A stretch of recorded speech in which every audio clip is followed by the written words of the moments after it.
Hello and welcome back to A Better World. This is your host Mitchell J. Rabin, and we're very glad that you're joining us again today. Today we're going to have another very interesting show. We have Carolyn Lee on with us, who has been a student of Adida for the past 14 or 15 years. She is the author of this wonderful tome called The Promised God-Man is Here. A provocative title, to say the least. And she'll be speaking to us about what is in this book, the content of the book, and what it is that's actually happened to her personally through her connection, her involvement with Adida.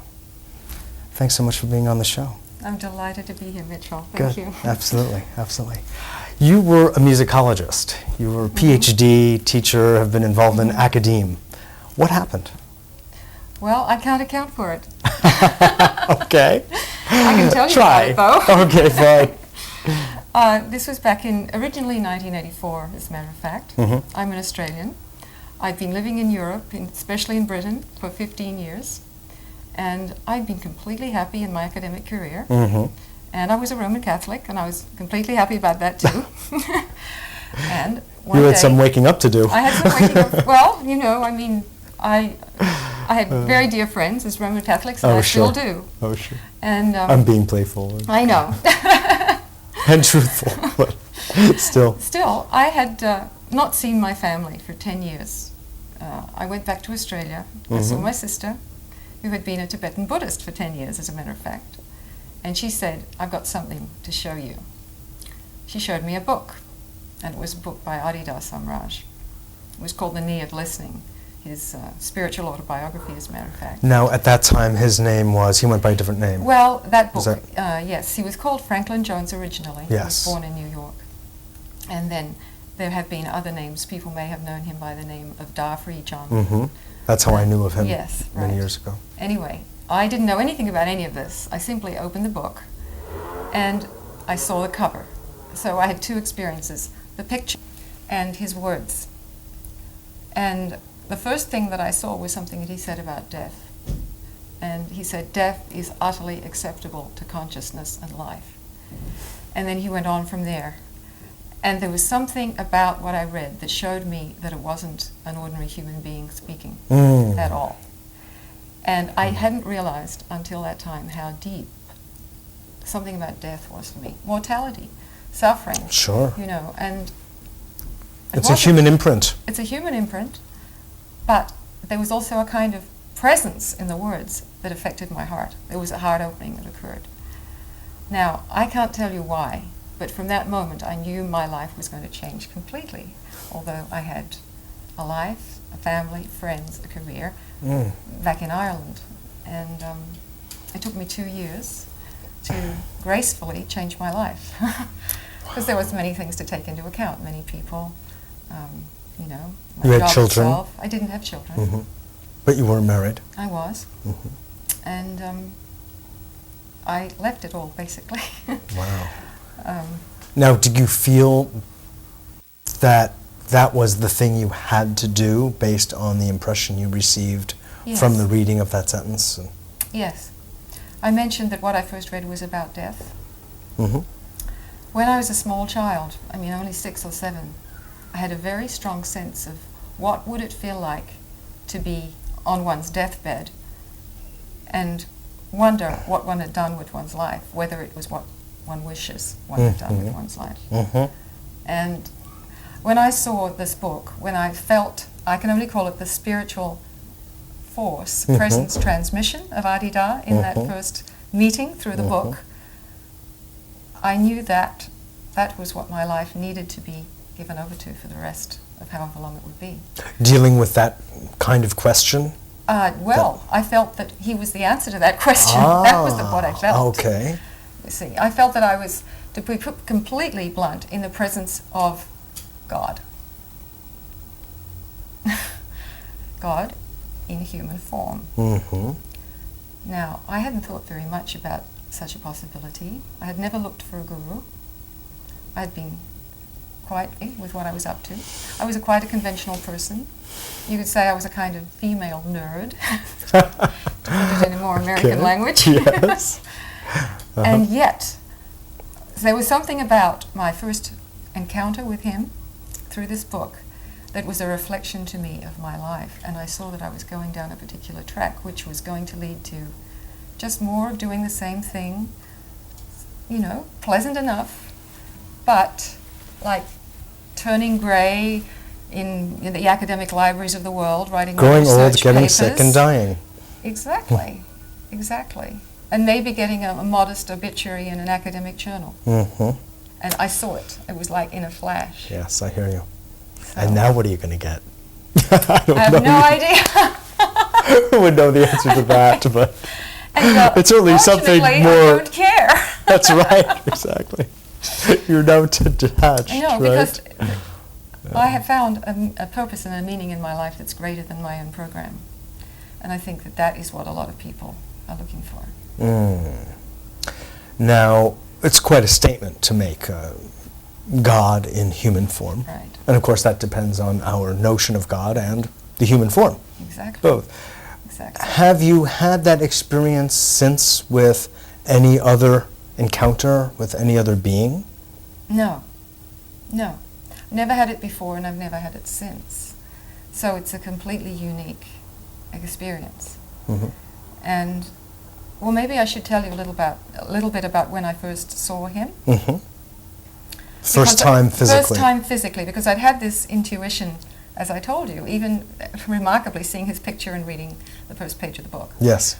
And so it was actually sometime, I guess it was about 2 years before I saw him physically, which came as a surprise. He was in Europe, as a matter of fact.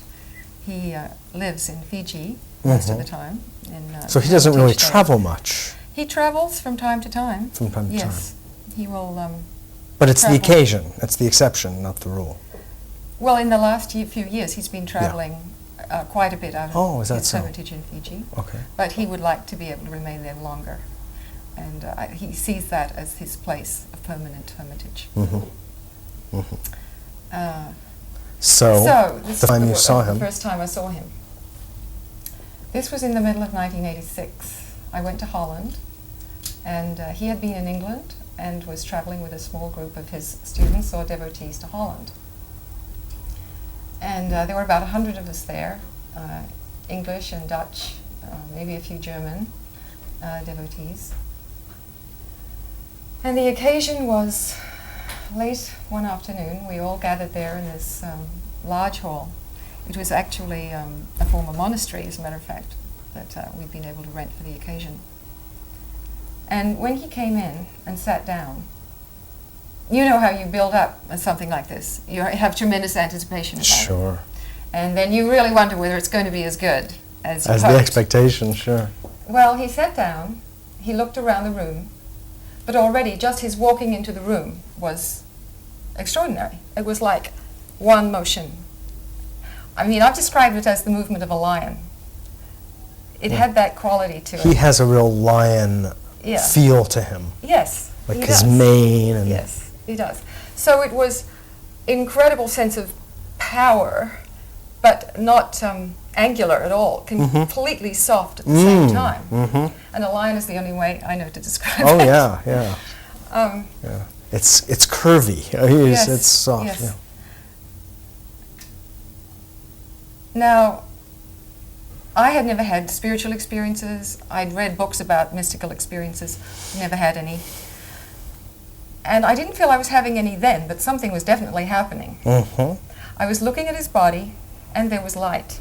Mm-hmm. There was light around it, through it, and there was this paradox, a translucence there that told me that it was flesh, but it was light at the same time. Oh God.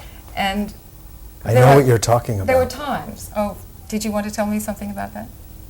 No, I know just experientially Uh-huh. the kind of seeing you're Yeah. referring to myself. Not with Well, him because I've right. not met him, Right. but directly. But I know what you're talking about.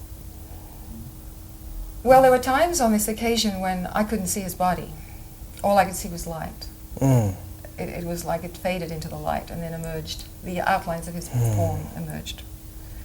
And I went out of the occasion, and it was like I closed my eyes and I could still see his form there. It was like it had been etched on the cortex of the brain. And that went on for days. days. Now, I mean, I have seen him. I've had the joy of seeing him for nearly 15 years on different occasions. And there's something about it that's always the same. But it's not just light, it's a fullness, this feeling depth. It's love. I mean, it's unbelievably potent love. Like love so strong that you can actually feel its thickness. It's like the air thickens. Sure. It's like breathing water. It has substance. Because it has that kind of weight to it. Yeah. And, you know, I mean, that's not a human being in my experience. So that's been one of the first things I would say. Have you ever been deeply in love? Yes. Yes. It's like that. Mm-hmm. It's like that, but it doesn't carry that kind of totally... it's a passion. It's something that obsesses you and feels joyful. Mm-hmm. But it's not a transmission of utter power, purity, universal love. It's a universal love that you feel.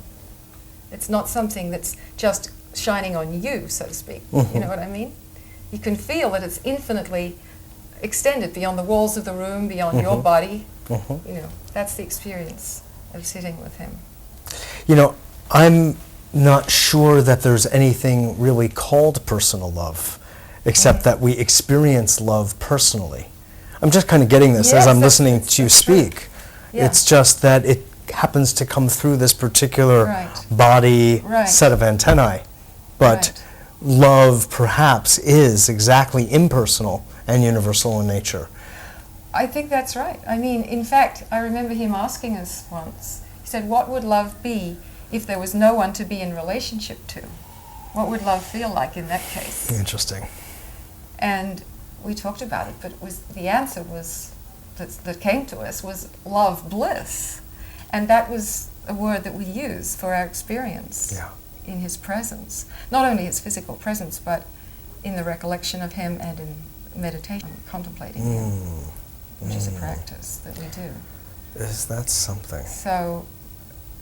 So you refer to him as an avatar also.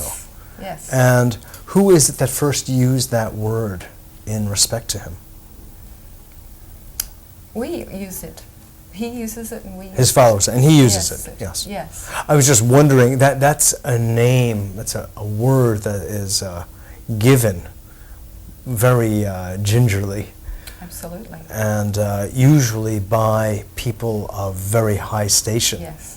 And it would be then passed on, in a sense, in a case like of Baba Muktananda, who was his teacher for a time, and Nityananda, whomever, it would be granted as such, as to a lineage holder. Swami Muktananda, in fact, did grant a name to Adida, which was Lavananda.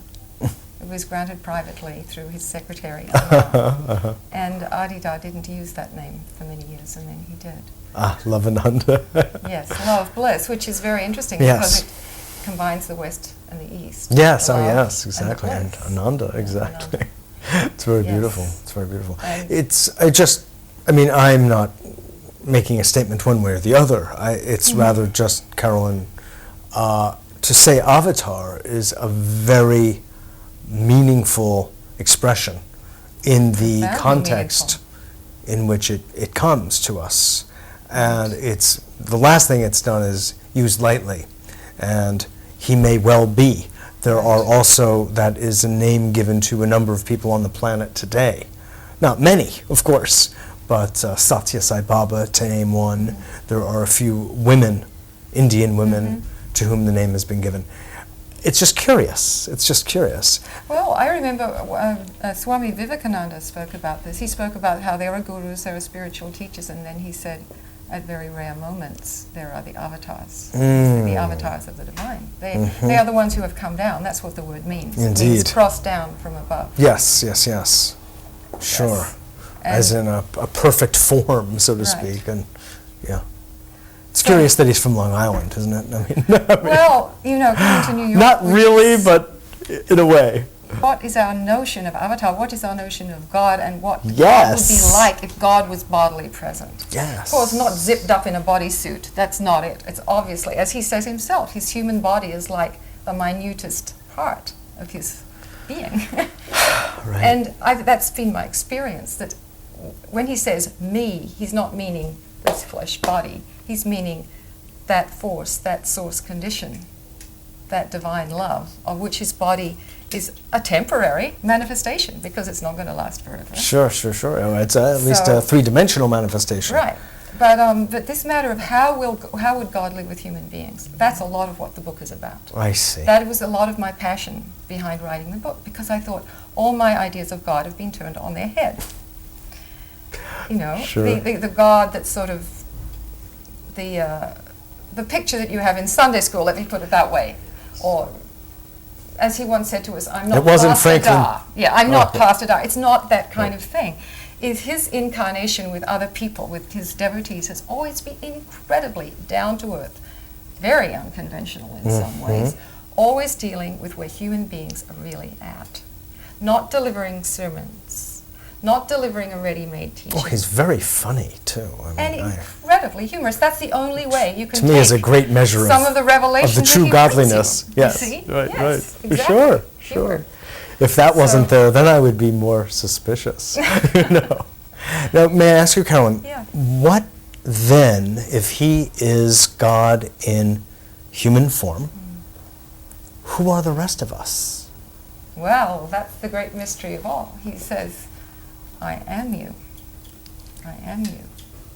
What is then the distinction, does that mean? really, Right. between a man, a being that we refer to as God in human form, and since we really do know that we are all one and have had varying experiences of that, whether it's emotional, spiritual, or intellectual, what then does it mean that he is, in a sense, and this book is referring to him, Right. he's on the cover and not us? Right. That's the question. Well, let's which I talk really about hope the you can cover. answer. Sure. Let's talk about the title for a minute, because Yes. this word promised, a promised. As God in, man. I am Yeah, psionic. I mean, if you look at this, was interesting to me to reflect on when I was thinking about the title. That in every one of the major traditions, you just mentioned Messiah. Take the Jewish tradition; they've been looking forward to the ultimate Oh, deliverer sure. from Moshiach, from the the beginning. king. The king, right. The Christians, the second coming. I have to say Of course. that when I first saw Adi Da Samraj, in that occasion I mentioned to you, there was that force and presence and brilliance and light and seated strength in his Presence. form that was like the pictures you see in cathedrals of Christ in glory. I thought, well, the second coming? I have never seen anything that looks so much like it as this. It has come. It has come. That's my experience. Oh, I hear So you. that's- I'm not, yeah. That's why I could resonate personally. Now, there are others who have come from different traditions who are his devotees. In fact, my friend whom I came with to the interview today was a Buddhist. He had a very interesting experience where he saw the Maitreya, the future Buddha, when he first saw a video of Adi Da Samraj. It just came to him out of the blue. Now, the Muslims look forward to the Mahdi, the final prophet. And the Hindus have the idea that there will be a final avatar. In fact, their tradition, in the Vishnu tradition, that 9 avatars have appeared, and the 10th, who is called Kalki, will appear in what they call the dark time. The time when... The Kali Yuga. Yeah, the Kali Yuga, when things have got so bad, in terms of the sacred being swept aside, that something is seriously needed to straighten it out. And So- maybe we're there now. Right, so really what I'm saying here is I'm making this confession Assertion. that's personal, but I'm also, you could say it's a position paper. Are we in the dark time? I You're think still a lot in of people academia, would- eh? Right, a lot of people would agree. Yeah. There is, in all these traditions, a sense that they're not complete yet. That there Oh, is by all going to be means. There is a another birth one. to come. There is a birth to yeah, come. yeah. So this book is for people to consider whether, in fact, this birth to come hasn't occurred. And it's not going to be tailored to what Christians want, tailored to what Buddhists want, tailored to what Jews want, in a specific and exclusive sense. If it's true, it has to be true for everyone and resonate as a By all universal means. coming. So You know, I'll say this. Some people do hold, and I've been to India to visit Satya Sai Baba, who Yes. is said to be that avatar by many. Trungpa Rinpoche of the Tibetan Buddhist Kagyu tradition said that the next main leader of the Buddhist way may well be an insurance salesman born in New Jersey, which is so far away from actually Long Island. The idea being that we human beings, seemingly quite ordinary, are absolutely extraordinary. And I will just share with you for a moment my thought about what and who constitutes the second coming. And it is not a man or woman in the flesh as such, but it's actually the entirety of human consciousness taking a revolutionary and evolutionary leap into the recognition that we are all God, with a knowing, not an intellectual sense, but a knowing in the heart, as you, when you read that first sentence, had an experience that changed the course of your life because it was so loving and divine. Anyway, I just have a sense that it's that, and I could be wrong. But that is completely true, in the sense that what he's saying is, I am you. What he says he's here to reveal to us is our actual, real condition, which we don't presume in our everyday life at all. Which is I see. Radiant consciousness, love, bliss, unlimited, unqualified, supreme. Yes. That, he says, our true condition. Right. What you glimpse when you see me, he says, is your true condition. That's why you like it so much. That's why you're so attracted. You see what I'm saying? I do. So, but what he's saying too is that you haven't done very well in finding this and in living by this. That is true. And in realizing this. That is true. In fact, he speaks very sweetly. He says, I was here all along, but you didn't notice me. He's speaking the me of God here, the me of the divine condition. I had to be here in a form that you would recognize. And something that everyone could use, with a teaching that was universal. And at the same time, his teaching and the forms of his teaching seem, and please correct me if I'm wrong, they seem quite traditionally Hindu or Indian. I mean, I noticed in the book you referred to the horse dawn, the dawn horse, excuse me, and that whole image, that whole ritual, with going back to ancient India, and his names, etc., are all very much ensconced within a particular human, so to speak, tradition. So how does that relate to the universality that he is offering, that he is seeking to cultivate? Well, for one thing, India, whether we like it or not, has been the cradle of a great deal of profound spiritual teaching. I like it. And so there was a kind of language and concepts that he was able to draw on Sanskrit. in order to begin. Language. Yes, in order to begin to teach a teaching that was as profound as this, you see. But he is saying all the time, use chants in English, our devotional chants. Translate whatever you can. And he himself has often appeared in Western dress. He does that commonly. And so he's trying to move away from any feeling that we would find him to be exclusively using Hindu concepts and forms and so forth. He has had to use whatever was the tools at his disposal at the beginning.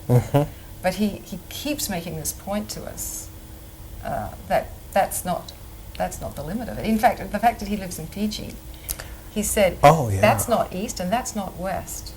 That's actually on the international date line. Very close to where his hermitage is. His humor is Western in many ways. Well, yes. He said, I had this Western body, and that was essential. So many Indian teachers have done great work, but they've come on planes and boats from India. Oh, sure. And they always end up in the West, but bottom line, they're Indian and they're from another culture. Now, let's look at the humor of this. If God wanted to appear in human form, he chose New York. It's hysterical. Are you kidding? It's so brilliant. I don't know, but I hope that in the next decade or two, many, many people will get this joke. And New York will be very, very proud. Exactly right. He used to eat bagels and cream cheese on Sunday. No doubt. Yes. And much more, typically New York. Right, sure. Now, talking about embracing the old and traditional, I mean, I would just like to ask you, it also appears that he has embraced and, in a sense, perpetuates the guru-devotee relationship, which is actually quite Asian, Eastern, Indian as well. So how does he think that that is going to translate into a kind of a universal acceptance?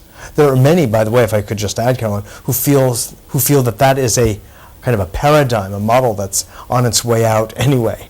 That whole relationship, well, naturally it has value, is really kind of slipping away. Well, I mentioned to you before that I was never looking for a guru, Yes. personally. And in fact, I was talking to someone recently who saw the book and said to me, what did you have to go through to surrender to a human being in a guru-devotee relationship? He thought that was what, obviously was spoken of in the book. And I said, well, nothing would induce me to surrender in that wholehearted way to a human being. And I said, it never occurred to me that I was surrendering to anything but God. It literally never occurred to me. And so I haven't had any conflict about it. And I knew practically nothing about the tradition. So it's just, if Very you feel that interesting. God is directing you, then, There's really nothing else to there's say. nothing else to say. If you have a sense of God, and, and I do. Yes. So, Well, you also had kind of a renewed and yeah. revivified sense of God upon Right. reading that sentence. So that's why I have no conflict about it. Yeah, I didn't even mean so much conflict, and I'm with you. Yeah. I understand what you're saying, but I don't. The guru tradition is never about surrendering to a human being. In the No. Buddhist context, No, it's it's the always- surrendering to right. Buddha nature. It's not Yes. even surrendering. It's an offering. It's a Right. showing of respect to. As a matter of fact, in the Guru devotee tradition, the devotee always feels they are surrendering to God. Yes, indeed, that is the what premise. In gives it its fact, integrity. yeah, You see, because if you and it's truth. yeah. Yeah, Um, exactly. well, I know. I mean, a lot of people today feel, as you say, that it's on the way out, or it's not the mold or the paradigm whereby people are going to find their happiness or their liberation. But it's an actual fact. I mean, you can even go back to things like the apprentice tradition, just even in the secular sphere, Indeed. that you go to an expert if you There's want to learn always something a teacher and a student in Yes. one form or another. in one form or another. Yeah, sure. And, I mean, we have to realize we come from an era where we all want to be equal, and that used not to be the case. That's it's right. a relatively recent development in human But if you're, civilization. yeah, true.